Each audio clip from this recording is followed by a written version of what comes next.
Well, a good idea. Well, it's a high school reunion of a different kind. And Galen Culver tagged along. Shelf among the Oklahoma History Collection in Oklahoma City's main library rests two large volumes that tell about a largely forgotten group of high school kids. I'm Galen Culver. On the next Great State, would you believe that members of this group still get together? Talking over wild old times with the last of the Phi Lambdas next on Oklahoma's News 4. Come back with some of the leading last names in Oklahoma City can be found on the membership rolls. One former member became a U.S. Navy admiral. Others had long tenures right here at Channel 4. And we're talking about an old high school fraternity that was active for more than 5 decades and still holds meetings. Galen Culver found out where and snuck in. They come filing in. Some may be a little hungry for lunch, but all of them searching old faces for the familiar.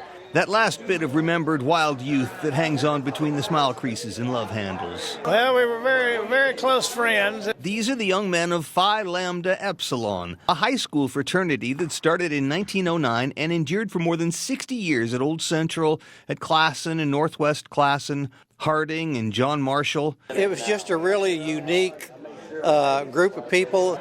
Tom Bean, Harding class of 58, drove down from Tahlequah for the annual Founders Day banquet. Some of those friends have been my dearest friends from then and even now. The Oklahoma City chapter sprang from Phi Lamb's beginnings in Clinton, Missouri. A lot of us were in athletics together. Children of city fathers joined. Future attorneys, judges, and civic leaders were also Phi Lambs.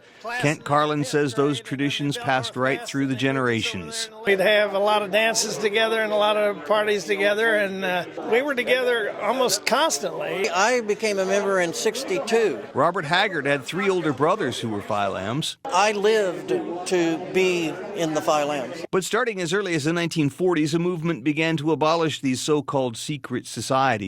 For good or bad, the last recognized class graduated in 1955.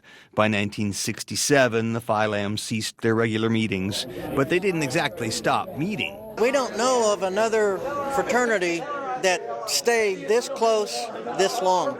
Their exploits and accomplishments are chronicled in 2 large scrapbooks that sit among the Oklahoma History Collection at the downtown library.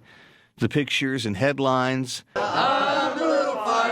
even the pledge song, and these friends, they're all still around to remember. In Oklahoma City, Galen Culver, News 4. Is this a great state or what? Lots of smiles. Phi Lambda Epsilon has a couple of reunions every year. The national group set up an endowment in 2011 that still awards a scholarship at the high school in Missouri, where the fraternity first formed in 1892. Well, they still get into it, too. You can tell they do. there. Well, another week, another chance of rain and snow. Mike is tracking it all next.